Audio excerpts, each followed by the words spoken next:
తెల్ల గులాబీ 4వ భాగం. వివేక్ వచ్చిన సంగతి చెప్పాడంటే ఆవిడ చేతిలో బుక్ ఎగిరిపోతుంది. గంభీర్యం చెదిరిపోతుంది. మొహంలో వెలుగు, నవ్వు నిండిపోతాయి. ఆదిత్యలో హుషారు ఎక్కువైంది. చదువు మీద శ్రద్ధ పోయింది. పుస్తకం కుర్చీలో పెట్టేసి లేచాడు. వివేక్ ఇంట్లోకి వచ్చాక ఏం జరుగుతుందో తలుచుకుంటే నరాలన్నీ తీయగా లాగుతున్నాయి. చూడాలి, ఎట్టి పరిస్థితుల్లో వాళ్ళేం చేస్తారో చూడాలి. లోపలికి వెళ్ళాడు. అమ్మా, అంకుల్ వచ్చారు అన్నాడు. శిరీష పుస్తకంలోంచి తలెత్తి ఆదిత్య వైపు ఆశ్చర్యంగా చూసింది. ఏ అంకుల్? విస్మయంగా అడిగింది. ఇంకే uncle, Vivek uncle.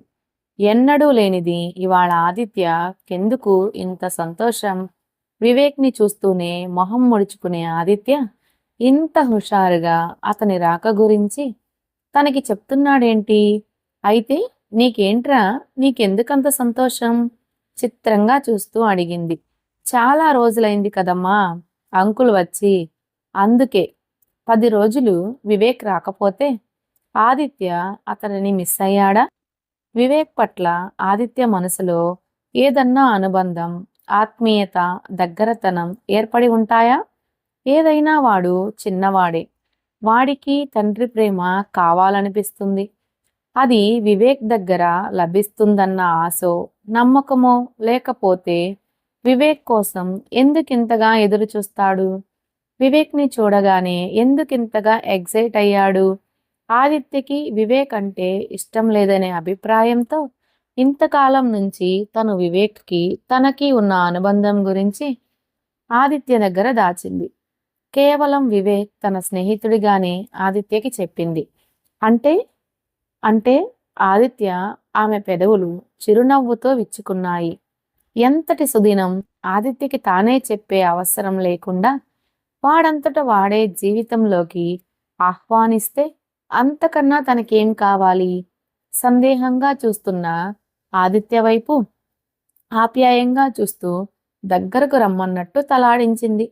Aditya sofa దగ్గరగా నడిచాడు. శిరీష సరిగ్గా సర్దుకొని కూర్చుంటూ ఆదిత్య నుదుటి మీద జుట్టు సవరిస్తూ అడిగింది. అంకుల్ని మిస్ అయ్యావా? ఆదిత్య అవునన్నట్లు తలాడించాడు. నవ్వింది శిరీష. అప్పుడే సరిగ్గా కాలింగ్ బెల్ మోగింది.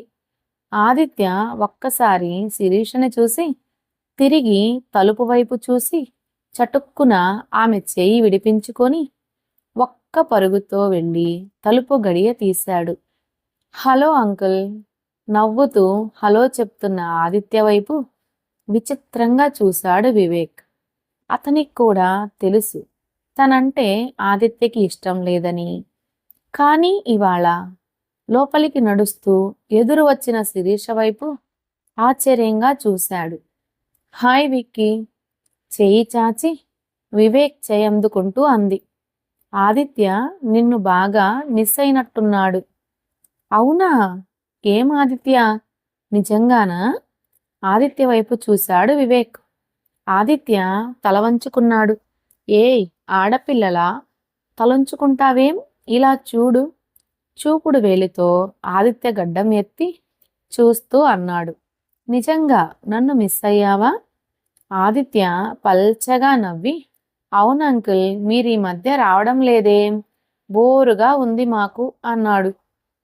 మీకా? ఆదిత్యను శిరీషను మార్చి మార్చి చిత్రంగా చూస్తూ అడిగాడు. శిరీష నవ్వుతూ అంది. ఉండదా? మరీ ఇద్దరమే. వాడి దారిన వాడు చదువుకుంటాడు. నా దారిన నేను టీవీ ఆన్ చేసి చదువుకుంటూ ఉంటాను. ఇల్లు ఇల్లులా లేదు, లైబ్రరీలా ఉంది. నువ్వు వస్తే కాస్త హడావిడిగా ఉంటుంది కదా. వివేక్ భుజాలెగరేస్తూ అన్నాడు. ఓకే, అయితే రేపటి నుంచి రోజు వస్తాను, సరేనా? ఆదిత్య నవ్వాడు. వెళ్ళు నాన్న, వెళ్ళి చదువుకుంటావా? అంకుల్తో కాసేపు స్పెండ్ చేస్తావా? అడిగింది శిరీష. చదువుకుంటాను. హో, మరి నాతో ఏదో మాట్లాడేసేవాడిలా మిస్ అయ్యానంటున్నావు? బాగుంది. నీతో వాడేం మాట్లాడతాడు? మనం మనం మాట్లాడుకుంటూ ఉంటే వాడికి కాస్త హడావిడి కనిపిస్తుంది. కాస్త ప్రశాంతంగా చదువుకుంటాడు. నీకో సంగతి తెలుసా? ఇంట్లో మాట్లాడే వాళ్ళుంటేనే ఏదన్నా పని చేయాలని పిస్తుంది. పద పద ఫ్రెష్ అయ్యిరా, నేను కాఫీ తెస్తాను అంటూ శిరీష వంటగది వైపు నడిచింది. ఓకే మై బాయ్, వెళ్ళు చదువుకో. నీకెందుకు, నేనివాళ మీ ఇల్లంతా సందడితో నింపేస్తాను, సరేనా? గో, బీ కూల్ అంటూ బాత్రూం వైపు వెళ్ళిపోయాడు వివేక్. ఆదిత్యకి ఇప్పుడు మరో టెన్షన్ మొదలయింది. తను ఎంత త్వరగా పడుకుంటే కాదు కాదు పడుకున్నట్లు నటిస్తే వాళ్ళంత తొందరగా గదిలోకి వెళ్ళిపోతారు. ఆ తరువాత ఏం జరుగుతుందో చూడాలి. సన్నగా ఒంట్లో వణుకు మొదలైంది. అదేం కనిపించనీయకుండా తిరిగి బాల్కనీలోకి వెళ్ళిపోయి కుర్చీలో ఉన్న పుస్తకం తీసుకున్నాడు. అప్పుడే చేతిలో మంచి నీళ్ల గ్లాస్తో వచ్చిన శిరీష, చీకటి పడింది నాన్న, చలిగా కూడా ఉంది, నీ రూంలో చదువుకో వెళ్ళు అంది ఆదిత్యతో. అవును, అదే మంచిది. తన గదిలోకి వెళ్ళాక వాళ్ళిద్దరూ ఏం చేస్తారో కూడా చూడొచ్చు అనుకుంటూ సరేనమ్మా అంటూ పుస్తకం తీసుకొని గదిలోకి వెళ్ళిపోయాడు. వెనక నుంచి శిరీష స్వరం మళ్ళీ వినిపించింది. డిన్నర్ చేస్తావా? ఆకలేస్తుందా? ఆదిత్య గోడ గడియారం చూశాడు. ఆకల్లేదమ్మా, కాసేపయ్యాక తింటాను. 8 అయిందిరా, ఎంత ఆకలేస్తే అంతే తిను. ఫోర్స్ చేయకు, తనకి ఆకలేస్తే తింటాడుగా అన్నాడు వివేక్. వాడి సంగతి నీకు తెలియదు. ఇలా చదువుకుంటూ నిద్రలోకి జారిపోతాడు.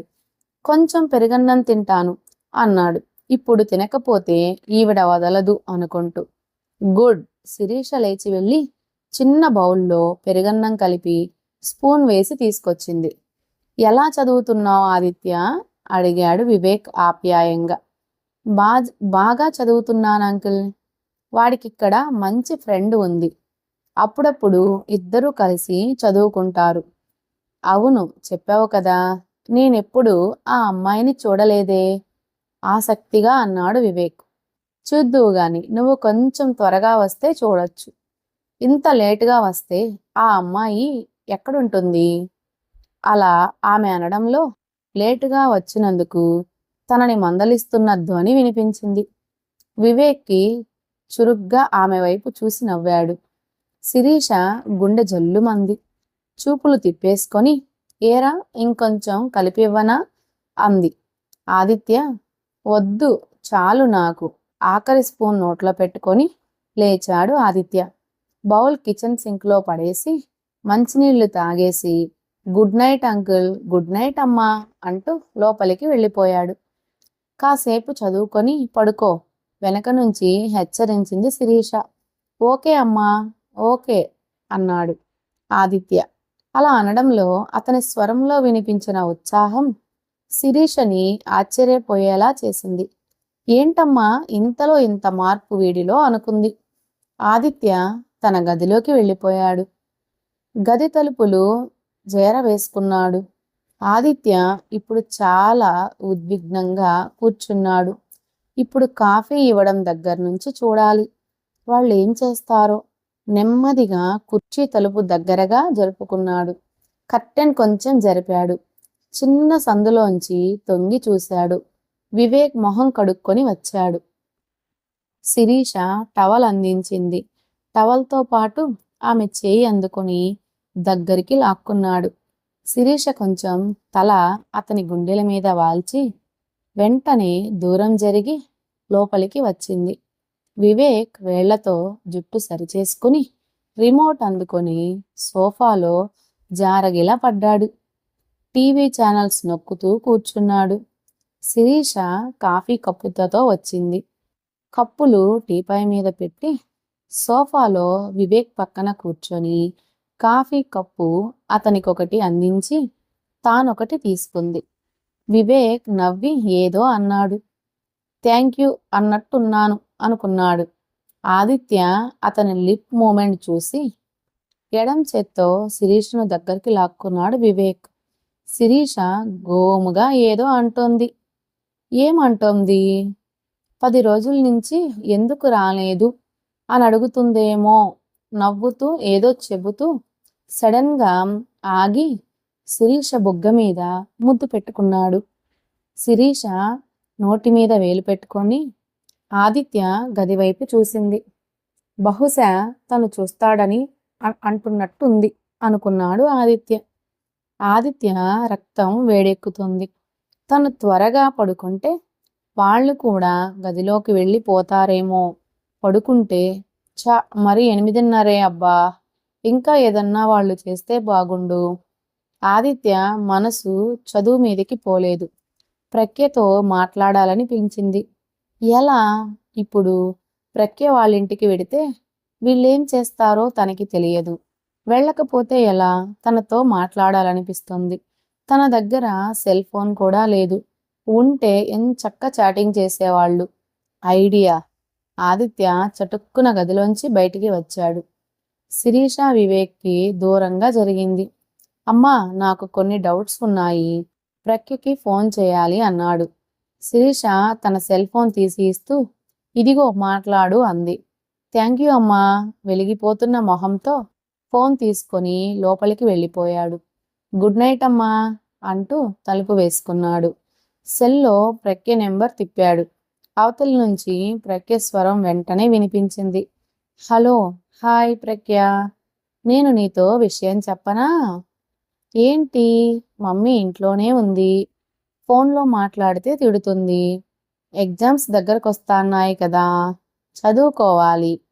నేను చదువుకోవాలి, కానీ నాకు అస్సలు చదువుకోవాలని పెంచడం లేదు. అమ్మో, చదువుకోకపోతే కెరీర్ పాడైపోతుంది. అమ్మ చంపేస్తుంది. నేనిప్పుడు వేరే కొత్త పాఠం నేర్చుకుంటున్నా. దానికన్నా కెరీర్ ముఖ్యమా? ఏంటది? ఆదిత్య స్వరం బాగా తగ్గించి అంకుల్ వచ్చారు. నేను పడుకుంటున్నానని నా రూంలోకి వచ్చి తలుపేసుకున్నా. కాసేపట్లో నేను ఆ సీన్ చూస్తా. ఎంత నెమ్మదిగా అన్నా అతని స్వరంలో వణుకు వినిపించింది. గాబరాగా అడిగింది, చూస్తున్నావా? నో. అప్పుడేనా? వాళ్ళింకా డిన్నర్ చేయాలి, గదిలోకి వెళ్ళాలి. అందాక నీతో మాట్లాడాలని, నీకేవో డౌట్స్ ఉన్నాయని చెప్పి అమ్మ ఫోన్ తీసుకున్నాను. అది. అలాంటి పనులు చేయకు. ఆంటీకి తెలిసిందంటే డేంజర్. ఫోన్ పెట్టేయ్, మమ్మీ పిలుస్తోంది. ఏయ్, నీకు అది వద్దా? అది ప్లీజ్ కంపిస్తున్న స్వరంతో అంది ప్రఖ్య. నాకు అదే కాదు, ఇంకా ఏదో కావాలి. కానీ మమ్మీకి తెలిసిందంటే నన్ను చంపేస్తుంది. సరే, రేపు మీ అమ్మని మా అమ్మని సినిమాకి పంపించేద్దాం. మనిద్దరం తలుచుకుంటేనే నా ఒళ్ళు జువ్వుమంటోంది. అబ్బా, ఎప్పుడు వస్తుందో ఆ మూమెంట్. మమ్మీ వస్తుంది, పెట్టేయ్. అకస్మాత్తుగా ఫోన్ డిస్కనెక్ట్ అవడంతో ఆదిత్య షిట్ అంటూ సెల్ మంచం మీదే పడేశాడు. ఏం చేయాలో తోచలేదు. శబ్దం చేయకుండా తలుపు దగ్గరగా నడిచి కీహోల్లోంచి ఒక కన్నుతో తొంగి చూశాడు. శిరీష, వివేక్ డైనింగ్ టేబుల్ దగ్గర పక్కనే కూర్చొని భోంచేస్తున్నారు. శిరీష నోట్లో చపాతీ ముక్క పెట్టి అది తన నోటితో అందుకుంటున్నాడు వివేక్. ఆదిత్య నరాలన్నీ కరెంటు తీగలుగా మారి విద్యుత్ ప్రవహిస్తున్నట్టు అయింది. ఇంకా ఏం చేస్తాడో అన్నట్టు అలాగే చూడసాగాడు. శిరీష కూడా చిన్న ముక్క తుంచి వివేక్ నోటికి అందించింది. ఇద్దరూ నవ్వుకున్నారు. వివేక్ శిరీషని ఎడం చేత్తో కొంచెం దగ్గరికి తీసుకున్నాడు. శిరీష అతని భుజం మీద తలపెట్టుకొని అతని నోటికి అందిస్తున్న చపాతీ తింటోంది. ఆదిత్య నిలబడలేనట్టు మంచం మీద వెల్లకిలా వాలిపోయాడు. అతనికి అమాంతం ప్రఖ్య దగ్గరికి పరిగెత్తుకొని వెళ్ళి ఆమెని నిలువెల్లా నలిపేయాలని ఉంది. ఇంకా ఏదో వాళ్ళిద్దరూ బెడ్రూంలోకి వెళ్లే సమయం కోసం అసహనంగా ఎదురు చూడసాగాడు. అతనికి పిచ్చెక్కినట్టుగా ఉంది. ఏదో చేయాలి. ఏం చేయాలి? మంచం మీద వెర్రిగా దొర్లసాగాడు. కాసేపట్లో హాల్లో లైట్లు ఆరిపోయాయి. శిరీష స్వరం తన గది దగ్గరగా వినిపించింది. ఆది, ఆది. ఆదిత్య పలకలేదు. పడుకున్నట్టున్నాడు అంటోంది శిరీష. వివేక్ స్వరం వినిపించలేదు. ఆదిత్య నిశ్శబ్దంగా ఉండిపోయాడు. కొన్ని క్షణాల్లో శిరీష గది తలుపు వేసిన శబ్దం వినిపించింది. ఆదిత్య ఆగలేదు. గబగబా రీడింగ్ టేబుల్ శిరీష గది వెంటిలేటర్ వైపు నెమ్మదిగా జరిపాడు. దాని మీద కుర్చీ వేశాడు. హైట్ చూసుకున్నాడు. ఎస్, తప్పకుండా కనిపిస్తుంది. ఒక్కసారి కుర్చీ కదిలించాడు. హమ్మయ్య, పడదులే అనుకుంటూ నెమ్మదిగా కుర్చీ ఎక్కాడు. ఇప్పుడు శిరీష గదిలో బెడ్ లైట్ వెలుగులో అస్పష్టంగా కనిపిస్తున్నారు ఇద్దరు. బెడ్ మీద వివేక్ పడుకొని ఉన్నాడు. అతని మీద శిరీష వాలిపోయి ఉంది. వివేక్ చేతులు రెండు ఆమె నడుం మీద వేసి దగ్గరగా హత్తుకున్నాడు. వాళ్ళేదో గుసగుసగా మాట్లాడుకుంటున్నారు. శిరీష పకపకా నవ్వింది. వివేక్ ఆమెని ముద్దు పెట్టుకున్నాడు. శిరీష పక్కకి వాలింది. వివేక్ ఆమె మీదకి వాలాడు.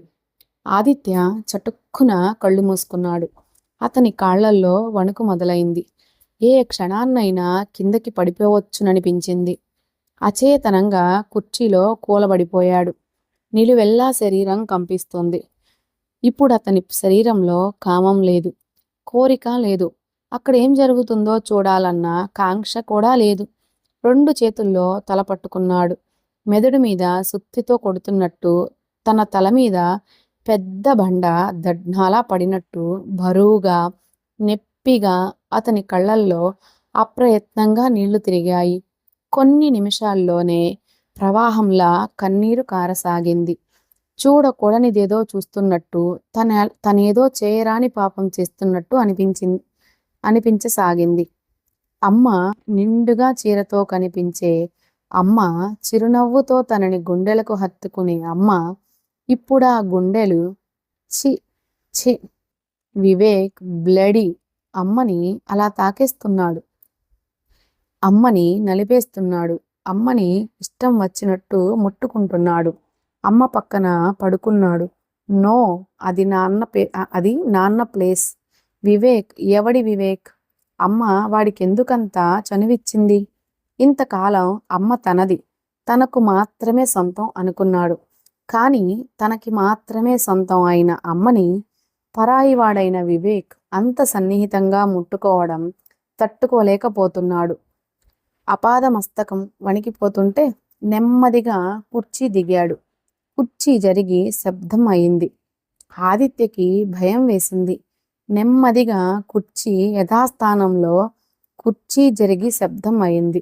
ఆదిత్యకి భయం వేసింది. నెమ్మదిగా కుర్చీ యథాస్థానంలో పెట్టేసి గప్ చుప్గా మంచం మీద పడుకొని దుప్పటి కప్పుకున్నాడు. కొన్ని సెకండ్ల తర్వాత గది బయట నుంచి ఆది అని శిరీష స్వరం వినిపించింది. ఆదిత్య పలకలేదు. ఏమైంది? వివేక్ స్వరం. ఏమో, నిద్రలో కుర్చీగాని తన్ని ఉంటాడు. చదువుకుంటూ కుర్చీ మంచం దగ్గరకు జరుపుకుంటాడు. అది మళ్ళీ పక్కన పెట్టడు కదా, బద్ధకం. It's okay. అయినా అంత భయపడతావేంటి? వాడు పెద్దవాడవుతున్నాడు, చెప్పొచ్చు కదా. ఇంకా నయం. ఎలా చెప్పను, వదిలే. కుర్చీ చప్పుడైతే భయపడ్డాను, లేచాడేమో అని. పద, మంచినీళ్ళివ్వనా? అప్పుడేనా? ఇంకా అలసిపోలేదు. వివేక్ స్వరంలో సన్నటి నవ్వు. యు నాటి. గోముగా శిరీష స్వరం. ద వివేక్ స్వరం. మళ్ళీ నిశ్శబ్దం. ఆదిత్యకి నిద్ర పట్టలేదు. లేచి కూర్చున్నాడు. భయంగా ఉంది. ఒళ్ళంతా 104 డిగ్రీల జ్వరం వచ్చినట్టు సెగలు, పొగలుగా ఉంది. చెవుల్లోంచి వెచ్చటి ఆవిరి, కళ్ళల్లో నీళ్లు ధారాపాతంగా కారుతున్నాయి. గొంతు ఎండిపోతున్నట్టుగా ఉంది. దాహంగా ఉంది. తను పడుకునేటప్పుడు వాటర్ బాటిల్ గదిలో పెట్టుకుంటాడు. కానీ ఇవాళ పెట్టుకోలేదు. బయటికి వెళ్ళాలంటే భయంగా ఉంది. ఆదిత్య అలాగే కూర్చున్నాడు. దాదాపు 15 నిమిషాలు గడిచాయి. దాహంతో గొంతు అర్చుకుపోతుంది. ఈ పాటికి వాళ్ళిద్దరూ నిద్రపోయి ఉండొచ్చేమో. ఆదిత్య నెమ్మదిగా మంచం దిగాడు. అంతకన్నా నెమ్మదిగా తలుపు తీసుకొని బయటికి వచ్చాడు. అంతా నిశ్శబ్దంగా ఉంది. ఫ్రిడ్జ్ దగ్గరగా నడిచి బాటిల్ తీసుకున్నాడు.